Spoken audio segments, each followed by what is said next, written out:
Bonjour, auditeurs, auditrices. Poursuivons notre thème de ce mois-ci, je veux vivre en communion avec Dieu. 9 février 2021. La foi accomplie par les œuvres. Veux-tu savoir, ô homme vain, que la foi sans les œuvres est inutile?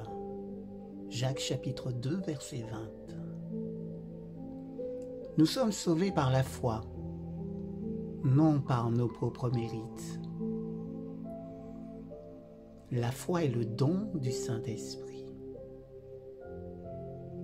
La foi est la corde lancée à l'homme qui se noie, grâce à laquelle on le tire au rivage, sain et sauf. Le Christ est l'objet de notre foi. La foi est de notre part la réponse qui nous amène au Sauveur.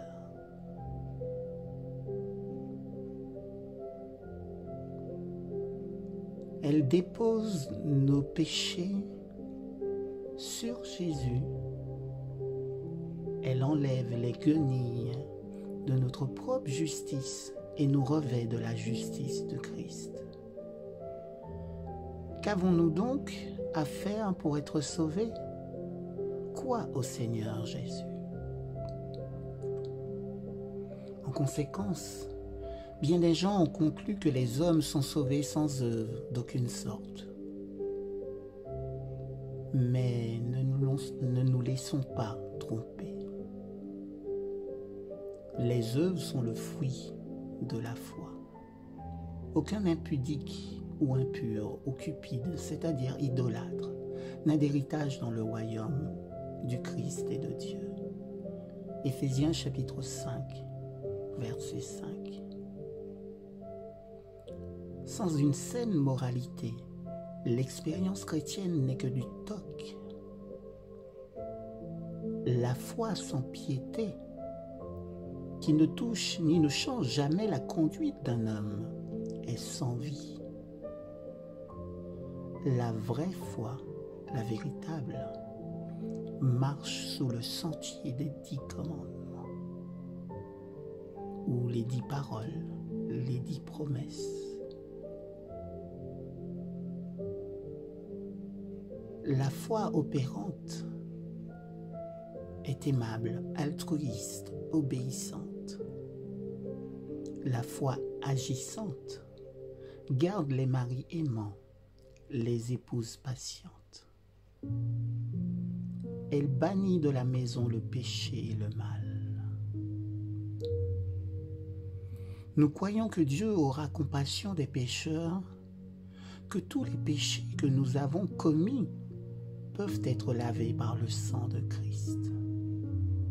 Nous croyons que la rédemption que Dieu nous offre en Jésus-Christ et le don qu'il fait de la justice suffisent pour couvrir tous les péchés commis au monde.